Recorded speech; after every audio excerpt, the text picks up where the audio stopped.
Good morning friends, నేను మీ సాయి మల్లేష్ని మాట్లాడుతున్నాను. ముందుగా మా ఛానల్ సబ్స్క్రైబ్ చేసి లైక్ చేసి షేర్ చేయండి. అదేవిధంగా ఈరోజు వార్తల్లోని ముఖ్యాంశాలు తెలుసుకుందాం. ఆంధ్రజ్యోతి దినపత్రిక, యూనివర్సిటీల్లో ప్రొఫెసర్ పోస్టుల భర్తీకి ప్రత్యేక కమిషన్ ఏర్పాటుకు రాష్ట్ర ప్రభుత్వం కసరత్తు. యూనివర్సిటీల్లో ప్రొఫెసర్ పోస్టుల భర్తీకి ప్రత్యేక కమిషన్ ఏర్పాటు చేసింది. ఏర్పాటుకు రాష్ట్ర ప్రభుత్వం కసరత్తు. ఈ విధంగా యూనివర్సిటీలో ప్రొఫెసర్ల పోస్టుల భర్తీకి ప్రత్యేక కమిషన్ ఏర్పాటు చేసి ఈ విధంగా ద్వారా కమిషన్ ద్వారా పోస్టులను నియమించి భర్తీ చేసే అవకాశం ఉన్నట్టుగా రాష్ట్ర ప్రభుత్వం కసరత్తు చేస్తున్నట్టుగా చూసుకోవచ్చు. ప్రార్థన స్థలాలపై విచారణ ఆపండి, మేము తదుపరి ఉత్తర్వులు ఇచ్చేదాకా కొత్త వాద్యాలు స్వీకరించొద్దు, పెండింగ్ కేసుల్లో తీర్పులు ఇవ్వద్దు, సర్వే నిర్వహణ సహా ఎలాంటి మధ్యంతర ఆదేశాలు వద్దు, కింది కోర్టులకు సుప్రీంకోర్టు ఆదేశం, కౌంటర్కు కేంద్రానికి నెల గడువు. తాము తదుపరి ఉత్తర్వులు ఇచ్చేంత వరకు దేశంలోని ఏ కోర్టు ప్రార్థన స్థలాలకు సంబంధించి కొత్త వ్యాజ్యాలను తీసుకోరాదని, ఇప్పటికే ఉన్న కేసుల్లో సర్వే నిర్వహణ సహా ఎలాంటి మధ్యంతర ఆదేశాలు తుది ఉత్తర్వులు జారీ చేయరాదని సుప్రీంకోర్టు ఆదేశించింది. ఈ అంశం మా సర్వోన్నత న్యాయస్థానం పరిధిలో ఉన్నందున మేము తదుపరి ఉత్తర్వులు ఇచ్చేంత వరకు దీనిపై కొత్త కేసులు స్వీకరించకూడదు, పాత కేసుల్లో చర్యలు తీసుకోవడం సముచితం కాదని భావిస్తున్నాం అని CJI justice Sanjiv Khanna, justice Sanjay Kumar, justice K V విశ్వనాథన్తో కూడిన ధర్మాసనం వెల్లడించినట్టుగా చూసుకోవచ్చు. ఈ విధంగా సుప్రీంకోర్టు దానికి కింద ఉన్న కోర్టులకు ఈ విధంగా తెలియజేసింది. ఈ విధంగా ప్రార్థన స్థలాలపై విచారణ ఆపండి, ఇప్పుడే ఎలాంటి నిర్ణయాలు తీసుకోవద్దు, ఎలాంటి నిర్ణయాలు కూడా వెల్లడించవద్దు అన్నట్టుగా చెప్పుకొచ్చింది. ఈ విధంగా ప్రార్థన స్థలాలపై సుప్రీంకోర్టు కొంత టైం తీసుకొని ఈ విధంగా విచారించే అవకాశం ఉన్నట్టుగా చూసుకోవచ్చు. సర్వే నిర్వహణ సహా ఎలాంటి మధ్యంతర ఆదేశాలు కూడా ఇవ్వద్దు అన్నట్టుగా కింది కోర్టులకు సుప్రీంకోర్టు ఆదేశాలు జారీ చేసినట్టుగా చూసుకోవచ్చు. విశ్వ విజేత గుకేష్ ప్రపంచ చెస్ ఛాంపియన్గా భారత గ్రాండ్ మాస్టర్, 18 ఏళ్ల పిన్న వయసులోనే చరిత్ర, డిఫెండింగ్ ఛాంప్ లిరెన్పై 14వ గేమ్లో విజయం. విధంగా విశ్వ విజేత ఇక్కడ ప్రపంచ చెస్ ఛాంపియన్గా భారత గ్రాండ్ మాస్టర్ 18 ఏళ్ల పిన్న వయసులోనే ఇక్కడ చరిత్ర సృష్టించినట్టుగా చూసుకోవచ్చు. డిఫెండింగ్ ఛాంప్ లిరెన్పై 14వ గేమ్లో విజయం గుకేష్, మన ఇండియాకు చెందిన వ్యక్తి. ప్రపంచ చెస్లో భారత్కు స్వర్ణయుగం అని దిగ్గజ ఆటగాడు విశ్వనాథన్ ఆనంద్ అన్న మాట నిజమేనని teenage grandmaster Dommaraju Gukesh నిరూపించాడు. 64 గల్ల సామ్రాజ్యంలో విశ్వ విజేతగా ఆవిర్భవించడం ద్వారా అంతర్జాతీయ చదరంగం యవనికపై మన స్థానాన్ని సమున్నతం చేశాడు. గురువారం సింగపూర్లో జరిగిన 14 గేమ్ల వరల్డ్ ఛాంపియన్షిప్ ఫైనల్లో తెలుగు మూలాలున్న చెన్నై చిన్నోడు గుకేష్ చైనాకు చెందిన డిఫెండింగ్ ఛాంపియన్ 32 ఏళ్ల డింగ్ లిరెన్ను ఓడించాడు. ఆఖరి రౌండ్లో నల్లపావులతో చెక్ పెట్టాడు. మొత్తం 7.5 పాయింట్లతో టైటిల్ సొంతం చేసుకున్నాడు. పిన్న వయసులో ప్రపంచ చెస్ ఛాంపియన్గా నిలిచిన ఆటగాడుగా గుకేష్ చరిత్ర సృష్టించాడు. ప్రపంచ చెస్లో భారత్కు స్వర్ణయుగం అని దిగ్గజ ఆటగాడు విశ్వనాథన్ ఆనంద్ అన్న మాట నిజమేనని 64 గల్ల సామ్రాజ్యంలో విశ్వ విజేతగా ఆవిర్భవించడం ద్వారా అంతర్జాతీయ చదరంగం యవనికపై మన స్థానాన్ని సమున్నతం చేశాడు. గురువారం సింగపూర్లో జరిగిన 14 గేమ్ల వరల్డ్ ఛాంపియన్షిప్ ఫైనల్లో తెలుగు మూలాలున్న చెన్నై చిన్నోడు గుకేష్ చైనాకు చెందిన డిఫెండింగ్ ఛాంపియన్ 32 ఏళ్ల డింగు లిరెన్ను ఓడించాడు. ఆఖరి రౌండ్లో నల్లపావులతో చెక్కు పెట్టాడు. మొత్తం 7.5 పాయింట్లతో టైటిల్ సొంతం చేసుకున్నాడు. పిన్న వయసులో ప్రపంచ చెస్ ఛాంపియన్గా నిలిచిన ఆటగాడిగా గుకేష్ చరిత్ర సృష్టించాడు. ఈ విధంగా చెస్ ఛాంపియన్షిప్లో చరిత్ర సృష్టించినట్టుగా చూసుకోవచ్చు. 18 వయసున్న కుర్రాడు ఈ విధంగా 18 ఏళ్ల పిన్న వయసులోనే చరిత్ర సృష్టించినట్టుగా చూసుకోవచ్చు. ఈ విధంగా 32 ఏళ్ళు ఉన్న చైనా దేశానికి చెందిన ఆటగాడిని ఓడించినట్టుగా చూసుకోవచ్చు. జమిలికి సై, లోక్సభ అన్ని అసెంబ్లీలకు ఒకేసారి పోలింగ్, 2 సవరణ బిల్లులకు కేంద్ర కేబినెట్ ఆమోదం, వచ్చే వారమే పార్లమెంట్లో ప్రవేశపెట్టే ఛాన్స్, వెంటనే జేపీసీకి వెళ్తుందంటున్న బీజేపీ వర్గాలు. 2 బిల్లులను పార్లమెంట్ ఆమోదిస్తే చాలు, తొలి బిల్లుకు ఉభయ సభల్లో 2/3 మెజారిటీ అవసరం, స్థానిక సంస్థలను చేర్చే ఆలోచనకు విరామం, సగం రాష్ట్రాల ఆమోదం అవసరమనడం వల్లే బిల్లులను చూసి 2 బిల్లులను పార్లమెంట్ ఆమోదిస్తే చాలు, తొలి బిల్లుకు ఉభయ సభల్లో 2/3 మెజారిటీ అవసరం, స్థానిక సంస్థలను చేర్చే ఆలోచనకు విరామం, సగం రాష్ట్రాల ఆమోదం అవసరం అవడం వల్లే బిల్లులను చూసి స్పందిస్తామన్న కాంగ్రెస్, జమిలి కన్నా పెద్ద సమస్యలున్నాయని తీవ్రంగా వ్యతిరేకించిన డిఎంకే, తృణమూల్. విధంగా జమిలికి లోక్సభ అన్ని అసెంబ్లీలకు ఒకేసారి పోలింగ్, 2 సవరణ బిల్లులకు కేంద్ర కేబినెట్ ఆమోదం. ఈ విధంగా వచ్చే వారమే పార్లమెంట్లో ప్రవేశపెట్టే ఛాన్స్ వెంటనే జేపీసీకి వెళ్తుందంటున్న బీజేపీ వర్గాలు. 2 బిల్లులను పార్లమెంటు ఆమోదిస్తే చాలు, తొలి బిల్లుకు ఉభయ సభల్లో 2/3 మెజారిటీ అవసరం. ఈ విధంగా స్థానిక సంస్థలను చేర్చే ఆలోచనకు విరామం. ఈ విధంగా స్థానిక సంస్థలు కాకుండా ఈ విధంగా లోక్సభ, అసెంబ్లీ ఎన్నికలను మాత్రమే దేశవ్యాప్తంగా ఒకేసారి జరగడానికి ఈ విధంగా దీనికి కేంద్ర కేబినెట్ ఆమోదం తెలియజేసినట్టుగా చూసుకోవచ్చు. ఈ విధంగా మొత్తం మీద ఇక్కడ దేశవ్యాప్తంగా అసెంబ్లీ, లోక్సభ ఎన్నికలు ఒకేసారి జరిగే అవకాశం ఉన్నట్టుగా చూసుకోవచ్చు. దానికి సంబంధించి ప్రతిపక్షాలు బిల్లులను చూసి ఆమోదిస్తామన్నట్టుగా చెప్పుకోవచ్చు. ఈ విధంగా వాళ్ళు ఇండియా కూటమికి సంబంధించిన నేతలు కొంతమంది విమర్శించినట్టుగా చూసుకోవచ్చు. ఈ బిల్లుకు సంబంధించి జమిలీ ఎన్నికలు ప్రజాస్వామ్యానికి వ్యతిరేకం, ప్రాంతీయ ఆకాంక్షలకు గొంతు లేకుండా పోతుంది, సమాఖ్య వ్యవస్థ దెబ్బతింటుంది, తమిళనాడు సీఎం స్టాలిన్. విధంగా జమిలీ ఎన్నికలు ప్రజాస్వామ్యానికి వ్యతిరేకం అన్నట్టుగా మాట్లాడుతున్నారు. ఇక్కడ ప్రాంతీయ ఆకాంక్షలకు గొంతు లేకుండా పోతుంది, ప్రాంతీయ కోరికలకు సంబంధించి గొంతు లేకుండా పోతుంది, ఇది సమాఖ్య వ్యవస్థ దెబ్బతింటుంది అన్నట్టుగా చెప్పుకొస్తారు. ఈ విధంగా ప్రజాస్వామ్యానికి వ్యతిరేకమైనది బిల్లు అన్నట్టుగా జమిలీ ఎన్నికలను ఉద్దేశించి మాట్లాడుతున్నట్టుగా చూసుకోవచ్చు. తమిళనాడు సీఎం స్టాలిన్. మద్దతు ఇచ్చిన పార్టీలు BJP, Anna DMK, Apna Dal, Biju Janata Dal, Asom Gana Parishad, Shiv Sena, JDU, Akali Dal. వ్యతిరేకించిన పార్టీలు Congress, CPM, Trinamool Congress, SP, MIM, CPI, DMK, BSP AAP. స్పందించనివి TDP, YCP, BRS, NCP, RJD, RLD, JDS, Jharkhand Mukti Morcha, Indian Union Muslim League, National Conference, Kerala Congress. ఈ విధంగా స్పందించని పార్టీలు ఎక్కువ ఉన్నాయి. ఈ విధంగా జమిలీ బిల్లుకు సంబంధించి వ్యతిరేకించిన పార్టీలు Congress, CPM, Trinamool Congress, SP, MIM, CPM, DMK, BSP AAP. మద్దతు ఇచ్చిన పార్టీలు BJP, Anna DMK, Apna Dal, Biju Janata Dal, Assam Gana Parishad, Shiv Sena, JDU, Akali Dal. స్పందించనివి TDP, YCP, BRS, NCP, RJD, RLD, JDS, Jharkhand Mukti Morcha, Indian Union Muslim League, National Conference, Kerala Congress. ఇవన్నీ స్పందించనివి జమిలీకి సంబంధించి బిల్లుకు అన్నట్టుగా మనం చూడవచ్చు. జమిలీ ఎన్నికల దిశగా కేంద్ర ప్రభుత్వం కీలకమైన ముందడుగు వేసింది. లోక్సభకు, దేశంలోని అన్ని రాష్ట్రాల శాసనసభలకు ఒకేసారి ఎన్నికలు నిర్వహించేందుకు ఉద్దేశించిన 2 బిల్లులకు గురువారం కేంద్ర కేబినెట్ ఆమోదం తెలిపింది. వచ్చే వారం మొదటి 2 రోజుల్లో పార్లమెంటు ఉభయ సభల్లో బిల్లులను ప్రవేశపెట్టాలని నిర్ణయించారు. 2 బిల్లుల్లో మొదటిది లోక్సభ, రాష్ట్రసభ అసెంబ్లీలకు ఒకేసారి ఎన్నికలు నిర్వహించేందుకు ఉద్దేశించిన రాజ్యాంగ సవరణ బిల్లు కాగా, రెండవది శాసనసభలున్న కేంద్రపాలిత ప్రాంతాలైన ఢిల్లీ, పుదుచ్చేరి, జమ్మూ కాశ్మీర్లకు ఎన్నికలను ఒకేసారి నిర్వహించేందుకు ఉద్దేశించిన సాధారణ బిల్లు. పార్లమెంట్ ఉభయ సభల్లో కేవలం సాధారణ మెజారిటీ ఉన్న ఎన్డీఏ ప్రభుత్వం రాజ్యాంగ సవరణ బిల్లును నెగ్గించుకోవాలంటే తప్పనిసరిగా అద్భుతం చేయాలి లేదా విపక్షాల సహకారాన్ని తీసుకోవాలి. ఈ విషయంలో చాలా జాగ్రత్తగా అడుగులు వేస్తున్న ప్రభుత్వం గురువారం నాటి కేబినెట్ సమావేశానికి సంబంధించి ఎలాంటి బ్రీఫింగ్ ఇవ్వలేదు, నోట్ కూడా విడుదల చేయలేదు. ప్రస్తుతం ఉన్న పరిస్థితుల్లో కేవలం ఉభయ సభల్లో బిల్లులను ప్రవేశపెట్టి వెంటనే సంయుక్త పార్లమెంటరీ కమిటీ జేపీసీ పరిశీలనకు పంపుతారని బీజేపీ వర్గాలు వెల్లడించాయి. జమిలీ ఎన్నికలు ఎప్పుడు నిర్వహిస్తారనే పైన స్పష్టతనివ్వలేదు.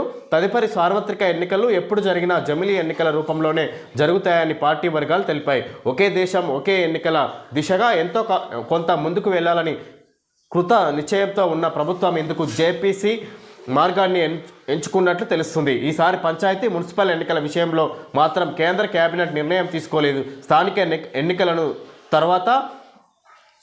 ఎన్నికలను తర్వాత దశలో పరిశీలిస్తామని బీజేపీ వర్గాలు తెలిపాయి. జమిలీ కోసం మొత్తం 6 బిల్లులు పెట్టాల్సి ఉండగా ప్రస్తుతం 2కే పరిమితం అవుతున్నారు. తర్వాత దశల్లో అవి కూడా వీటికి జత చేరుతాయని అంటున్నారు. తొలి బిల్లుల్లో రాజ్యాంగంలోని ఆర్టికల్ 83 పార్లమెంట్ కాల పరిమితి, ఆర్టికల్ 172 అసెంబ్లీ కాల పరిమితులను సవరిస్తారు. ఇందుకు ఉభయ సభల్లో హాజరైన సభ్యుల్లో 3/2 మంది దీనికి సపోర్ట్ చేయాల్సి ఉంటుంది. ఈ విధంగా జమిలీ కేంద్ర కేబినెట్ అసెంబ్లీ, లోక్సభ ఎన్నికలకు సంబంధించి దేశవ్యాప్తంగా ఒకేసారి ఎన్నికలు నిర్వహించడానికి కేంద్ర కేబినెట్ ఆమోదం తెలిపినట్టుగా చూసుకోవచ్చు. అయితే వచ్చే 2 వారాల్లో ఈ బిల్లులను సంబంధించి ఇక్కడ పార్లమెంట్లో ప్రవేశపెట్టే అవకాశం ఉన్నట్టుగా చూసుకోవచ్చు. ఇక్కడ మొత్తం మీద 2/3 వంతు పార్లమెంటులో సంబంధించిన సభ్యులు ఆమోదం తెలపాల్సి ఉంటుంది. ఈ విధంగా బిల్లు పాస్ అయ్యే అవకాశం ఉన్నట్టుగా చూసుకోవచ్చు. దాంతో ఢిల్లీలో కేంద్ర మంత్రి కిషన్ రెడ్డితో ముఖ్యమంత్రి రేవంత్ రెడ్డి తెలంగాణ కాంగ్రెస్ ఎంపీలు అనుమతులు నిధులు ఇవ్వండి, హైదరాబాద్ శ్రీశైలం ఎలివేటెడ్ కారిడార్ నిర్మించండి, త్రిబుల్-ఆర్కు సాంకేతిక ఆర్థిక అనుమతులు ఇవ్వండి, హైదరాబాద్ విజయవాడ రోడ్డును విస్తరించండి, 1.63 లక్షల కోట్ల ప్రాజెక్టులకు సహకరించండి, సింగరేణికి బొగ్గు గనులు రాష్ట్రానికి కేవీలు ఇవ్వండి. కేంద్ర మంత్రులు గడ్కరీ, కిషన్ రెడ్డి, ధర్మేంద్రకు సీఎం రేవంత్ రెడ్డి విజ్ఞప్తి. నేడు అధిష్టానంతో భేటీ, మంత్రివర్గ విస్తరణపై చర్చ. ఈ విధంగా అనుమతులు నిధులు ఇవ్వండి. ఢిల్లీలో కేంద్ర మంత్రి కిషన్ రెడ్డితో ముఖ్యమంత్రి రేవంత్ రెడ్డి, తెలంగాణ కాంగ్రెస్ ఎంపీలు. ఈ విధంగా సీఎం రేవంత్ రెడ్డి ఈ విధంగా కేంద్ర ప్రభుత్వాన్ని కోరుతున్నట్టుగా చూసుకోవచ్చు. రాష్ట్రానికి సంబంధించిన మూసీ రివర్ ఫ్రంట్, అదేవిధంగా మెట్రో 2వ దశ ప్రాజెక్టుకు సంబంధించి, త్రిబుల్-ఆర్కు సంబంధించి పూర్తి నిర్మాణానికి సంబంధించిన నిధులను త్వరితగతిన కేటాయించాలి, రాష్ట్ర అభివృద్ధికి సహకరించాలన్నట్టుగా ఈ విధంగా కేంద్ర మంత్రి కిషన్ రెడ్డి, అదేవిధంగా కేంద్ర మంత్రులు నితిన్ గడ్కరీ వివిధ మంత్రులను కలిసి వినతి పత్రం అందజేసినట్టుగా చూసుకోవచ్చు. ఇక్కడ రాష్ట్ర అభివృద్ధికి సహకరించాలన్నట్టుగా కాంగ్రెస్ ఎంపీలు సీఎం రేవంత్ రెడ్డి కలిసి కోరినట్టుగా చూసుకోవచ్చు. దేశ రాజధానిలో సీఎం రేవంత్ రెడ్డి గురువారం బిజీగా గడిపారు. మధ్యాహ్నం జైపూర్ నుంచి ఢిల్లీ చేరుకున్న ఆయన సాయంత్రం తెలంగాణ కాంగ్రెస్ ఎంపీలతో కలిసి కేంద్ర మంత్రులు గడ్కరీ, కిషన్ రెడ్డి, ధర్మేంద్ర ప్రధాన్ను కలిశారు. రాష్ట్రానికి రావాల్సిన నిధులు, అభివృద్ధి కార్యక్రమాలపై చర్చించారు.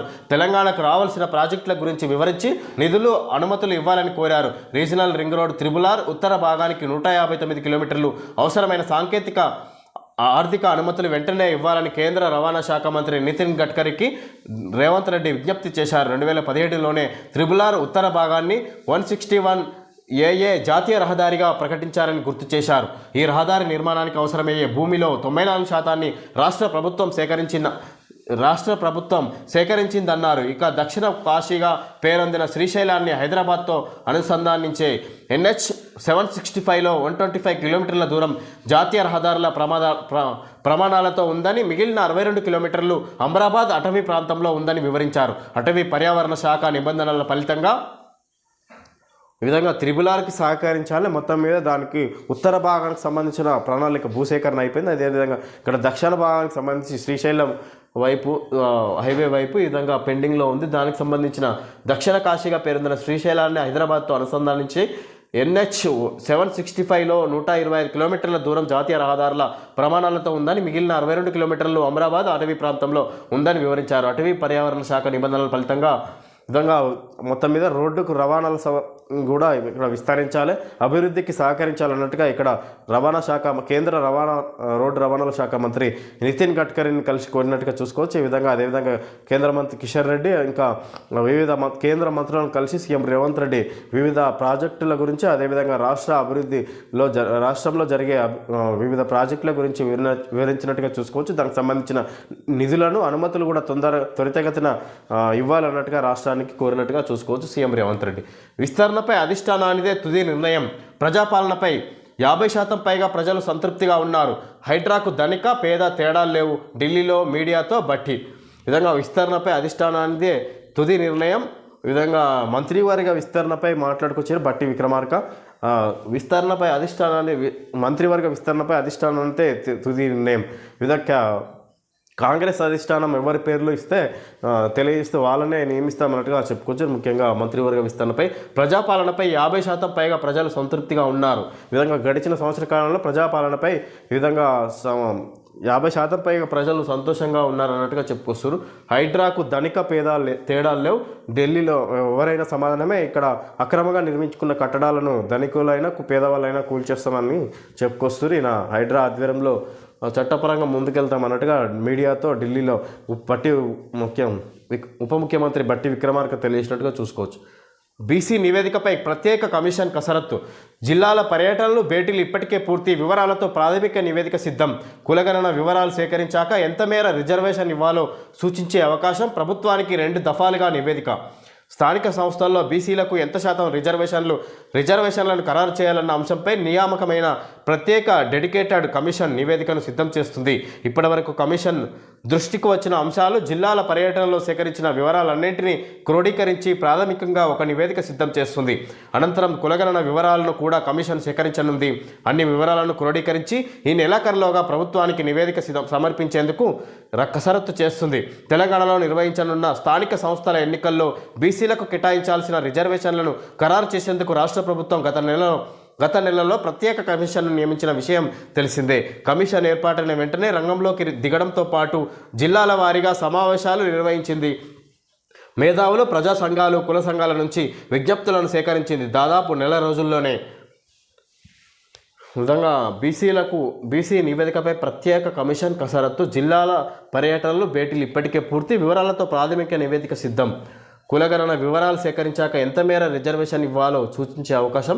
ప్రభుత్వానికి 2 దఫాలుగా నివేదిక. ఈ విధంగా బీసీ కులగణన సంబంధించి ఇక్కడ రాష్ట్రంలో బీసీ జనాభా ఎంత మేరకు ఉంది, వాళ్ళకి ఎంత మేరకు ఎన్నికల్లో రిజర్వేషన్ కేటాయించాలన్నట్టుగా ఈ కమిషన్ అందించిన నివేదికలను బట్టి ప్రభుత్వం నిర్ణయిస్తుంది అన్నట్టుగా చూసుకోవచ్చు. ఈ విధంగా 2 దఫాలుగా అందిన నివేదికలను బట్టి బీసీ రిజర్వేషన్, అదేవిధంగా కులగణన ద్వారా ఇంకోటి కమిషన్ నివేదిక, ప్రత్యేక కమిషన్ అందించిన నివేదిక ద్వారా కూడా ఈ విధంగా 2 గణాంకాలను పరిశీలించి బీసీకి సంబంధించి రిజర్వేషన్ను కేటాయిస్తారన్నట్టుగా మనం చూసుకోవచ్చు. సంగారెడ్డిలోని ప్రభుత్వ ఆసుపత్రికి బేడీలతో రైతు హిరియా నాయక్ ఛాతీ నొప్పి అంటే సంకెళ్లు వేసి ఆసుపత్రికి, లగచర్ల రిమాండ్ ఖైదు. రైతు హిరియా నాయక్పై దాష్టికం, సంగారెడ్డి జైలు నుంచి బేడీలతో ఆసుపత్రికి తరలింపు. మా కొడుక్కి ఏదైనా జరిగితే సీఎందే బాధ్యత, హిరియా తండ్రి. పోలీసుల తీరుపై రేవంత్ సీరియస్, విచారణకు ఆదేశం. Sangareddy central jailer Sanjeeva Reddy suspension. స్పైచర్పై కాకుండా బేడీలు వేసి తీసుకెళ్తారా కేటీఆర్. విధంగా భూమి ఇవ్వడానికి నిరాకరించిన రైతుని అరెస్ట్ చేసినట్టుగా విధంగా చూసుకోవచ్చు. ఇక్కడ మొత్తం మీద లగచర్ల ఘటనలో అరెస్ట్ అయిన రైతు హిరియా నాయక్ను ఛాతీ నొప్పి అంటే ఈయనకు బేడీలు వేసి ఆసుపత్రికి తీసుకొచ్చిరంట పోలీసులు. ఈ విధంగా ఈ ఘటనపై సీఎం రేవంత్ కూడా పోలీసులపై ఆగ్రహం వ్యక్తం చేసినట్టుగా చూసుకోవచ్చు. అక్కడి సంగారెడ్డి సెంట్రల్ జైలర్ సంజీవరెడ్డిని సస్పెండ్ చేయించినట్టుగా చూడవచ్చు. విధంగా స్పైచర్పై కాకుండా బేడీలు వేసి తీసుకెళ్తారా, ఆరోగ్యం బాగాలేకపోతే ఈ విధంగా అరెస్ట్ చేసిన రైతుని అన్నట్టుగా కేటీఆర్ ఆరోపిస్తున్నట్టుగా చూసుకోవచ్చు. అధికారమా, నీకంతటి కాఠిన్యమా, ప్రేమ పాశాన్ని కాదని మరొకరికి దత్తత. చైల్డ్ వెల్ఫేర్ కమిటీ నిర్ణయం. తల్లడిల్లుతున్న పెంపుడు తల్లిదండ్రులు పిల్లల మానసిక స్థితిని పరిగణలోకి తీసుకోలేదంటూ ఆరోపణ. హైకోర్టులో సవాల్ చేస్తామని వెల్లడి. విధంగా కడుపున పుట్టకుండా ఆ పిల్లల మీదే ప్రాణాలు పెట్టుకొని కంటికి రెప్పలా సాకుతున్న 9 మంది తల్లిదండ్రుల ఆశలు అడియాశలయ్యాయి. పొత్తిళ్ల నాటి నుంచి ఊహ తెలిసే వరకు పెంచిన వారి కడుపు తీపిని కాదని మరొకరికి చిన్నారులను దత్తత ఇచ్చేందుకు అధికారులు రంగం సిద్ధం చేస్తున్నారు. ఇంతకాలం ఆలనా పాలన చూస్తూ వాత్సల్యాన్ని కురిపిస్తున్న వాళ్లను తమ అమ్మ నాన్నగా భావిస్తున్న ఆ పసిబిడ్డల మానసిక స్థితిని ఈ సందర్భంలో కనీసం పరిగణలోకి తీసుకోకపోవడం గమనార్హం.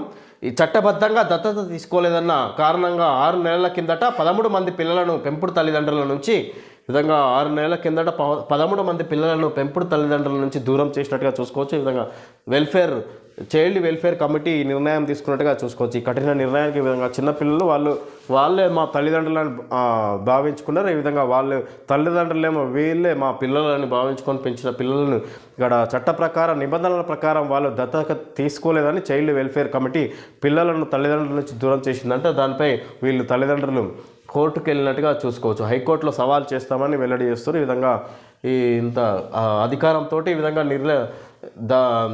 దారుణమైన కఠిన నిర్ణయం తీసుకున్నట్టుగా భావిస్తున్నారు ఇక్కడ పిల్లలు, అటు తల్లిదండ్రులు. మట్టి కట్టవద్దు, రబ్బర్ డ్యామ్ మేలు.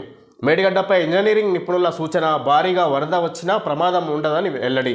కాళేశ్వరం ప్రాజెక్టులోని మేడిగడ్డ బ్యారేజ్కి ఎగువ భాగంలో మట్టి కట్ట కట్టి దానికి రక్షణగా జియో ట్యూబులు పెట్టాలనే ప్రతిపాదనను నిపుణులు తోసిపుచ్చారు.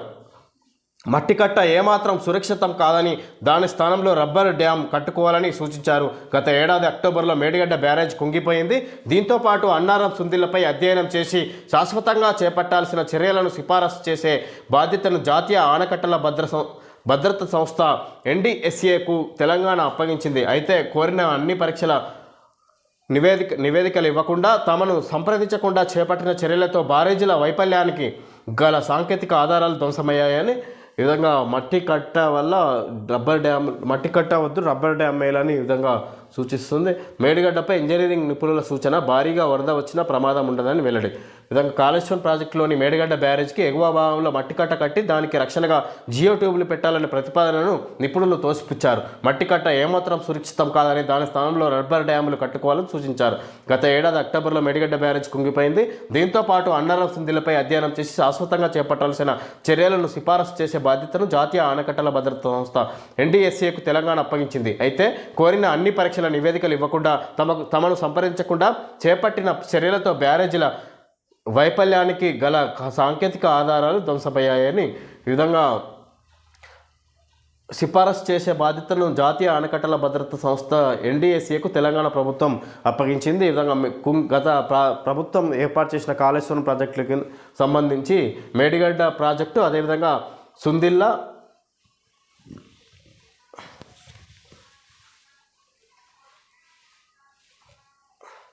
విధంగా మట్టి కట్ట వద్దు, రబ్బర్ డ్యాములు వేసి నిర్మించాలి. దానివల్ల ఎలాంటి ప్రమాదం ఉండదు.